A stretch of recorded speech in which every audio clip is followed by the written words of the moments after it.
Hello दोस्तों, welcome to my channel. मैं Sanjeet once again आपके सामने आया हूं अपने एक नए टॉपिक के साथ। और आज का ये टॉपिक बड़ा ही एक्साइटिंग है। एक्साइटिंग इसलिए है क्योंकि आज मैं काफ़ी दिनों के बाद एक नए टॉपिक, थोड़ा लीक से हटकर, पॉलिटिक्स, जियो पॉलिटिक्स से हटकर इकोनॉमिक्स, सेंसेक्स एंड फिनेंस के बारे में बात कर रहा हूँ, जो मेरा एक इंटरेस्ट का टॉपिक है। और मुझे ऐसा लगता है मेरे दर्शकों को इस बारे में पता होना चाहिए कि देश की इकोनॉमी, सेंसेक्स किस तरफ जा रहा है। यदि कुछ इन्वेस्टर हैं तो उन्हें इन्वेस्ट करना चाहिए, नहीं करना चाहिए। मैं अपने कुछ ऑब्जर्वेशंस शेयर करूंगा with the proper data and facts. So ये टॉपिक था कि क्या सेंसेक्स 1 लाख का लेवल कब टच करेगा। जैसे अभी 47,000, 48,000 हम कहते हैं, तो 1 लाख का लेवल कब टच करेगा। जी हाँ, 1 लाख। देखते हैं ये कब और कैसे पॉसिबल हो सकता है। और मैं अपने ऑब्जर्वेशन 5 पॉइंट के साथ स्पेसिफिकली मैं शेयर करूंगा और I will welcome your thoughts and आपके जो भी कमेंट्स होंगे I will definitely respond you on that. So सबसे पहले हम हिस्टोरिकल कॉन्टेक्स्ट में चलते हैं। ग्रोथ, सेंसेक्स 1979 से लेकर अब तक 15.9% की एनुअल ग्रोथ दिखाई दी है, यदि आप पूरा डेटा हिस्टोरिकल चेक करें। और जब से 100 पॉइंट्स पर ये शुरू हुआ था 1979 में, तब से लेकर 800 टाइम्स बढ़ चुका है। हिस्टोरिकल डेटा देखें तो सेंसेक्स हर 5 साल में डबल होता आया है। This is a very very interesting, very interesting. Second, अभी यदि आप करंट ट्रेंड को देखें, रिसेंट ट्रेंड के हिसाब से सेंसेक्स 70,000 से 80,000 तक का सफर सिर्फ 7 महीने में तय किया है। Amazing. Only 7 months the Sensex has crossed from 70,000 to 80,000. And if this growth rate continue, यदि अगर यही ग्रोथ रेट कंटिन्यू होती है तो 1 लाख तक पहुंचना दिसंबर 2025 तक इजीली पॉसिबल होगा। लेकिन इस बारे में आपको गौर करना होगा कि हायर बेस से ज्यादा सस्टेनेबल ग्रोथ अचीव करना चैलेंजिंग हो सकता है। एक तो हुआ कि 1 लाख तक सेंसेक्स पहुंच जाएगी, everyone will get a growth, but क्या ये लॉन्ग टर्म तक सस्टेनेबल ग्रोथ दे सकती है? क्या ये पॉसिबल है या ये चैलेंजिंग है? सो ये पॉइंट मेरा ऐसा लगता है कि नेक्स्ट ईयर दिसंबर तक Sensex will reach 100,000 point, but इसको सस्टेनेबल रखना थोड़ा सा चैलेंजिंग है। ऐसा नहीं है कि वो 1 लाख हो जाने के बाद वो कंटिन्यूअसली उस पर क्रॉस करेगी, दैट विल डिप।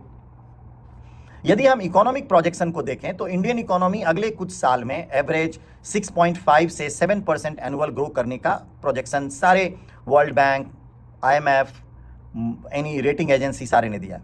और अगर यदि हम ये नॉमिनल रिटर्न्स को भी यदि मानते हैं तो 7% एनुअली होती है। तो उसके हिसाब से यदि आप कैलकुलेट करो तो सेंसेक्स दिसंबर 2027 तक 1 लाख टच कर सकता है। मतलब मैंने जो प्रोजेक्शन किया है और जो नॉर्मल, यदि हम आज का ग्रोथ रेट इनके प्रोजेक्शन के हिसाब से जाएं तो वो 2027 के दिसंबर तक का दिखता है। और market cap to GDP ratio, ये भी एक बहुत इंपॉर्टेंट पॉइंट है। यदि आप market cap to GDP ratio अभी अगर 135% पर है, जो हिस्टोरिकल एवरेज से 83% से काफ़ी ज़्यादा, जो जनरली रहा है, बट आज के डे, आज when I am talking to you, ये GDP ratio to market cap is around 135%। और ये इंडिसेस हैं जो कि लगता है कि ये वैल्यूएशन हाई है सेंसेक्स का।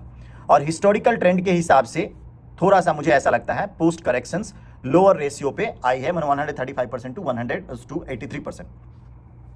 सो बहुत सारे एनालिस्ट ऐसा प्रिडिक्ट कर रहे हैं कि मार्केट में 10 से 20% का करेक्शन आने का चांसेस है। और अगर ऐसा होता है तो सेंसेक्स को 12% टू 16% एनुअल रिटर्न अचीव करने में 2027 टू 2029 तक 1 लाख पहुंचने में टाइम लगेगा। तो ये 3 बातें हैं। पहला, एक जो मुझे इनका ट्रेंड देख करके लग रहा है, जो मैंने दिसंबर 2025 तक बोला है। सेकेंड, यदि मैं जीडीपी ग्रोथ के हिसाब से कैलकुलेट करूं तो 2027 का दिसंबर लग रहा है। बट यदि आप एनालिस्ट के कमेंट्स, उनके ऑब्जर्वेशन, करेक्शन, ये सारे को एनालिसिस करो तो लग रहा है दैट 2029 तक 1 लाख सेंसेक्स पहुंच जाएगी। In what ever case, it looks very clear that Indian Sensex is going to achieve the 1 lakh mark. Whether it's early or later, that's debatable and that's need to see. But 1 lakh पहुंच जाएगी आने वाले कुछ वर्षों में।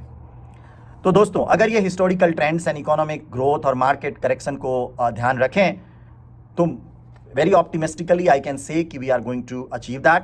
हाँ, हम सबको थोड़ा सा कॉशियसली ऑप्टिमिस्टिक रहना चाहिए और मार्केट ट्रेंड्स को क्लोजली मॉनिटर करते रहना चाहिए। आपको क्या लगता है क्या सेंसेक्स 1 लाख का मार्क टच कर पाएगा? अपने थॉट्स एंड कमेंट्स यहाँ शेयर करें। और if you really want me to continue to develop this content for you, then please like, share and subscribe to my channel. And till the time, take care of yourself and speak to you soon.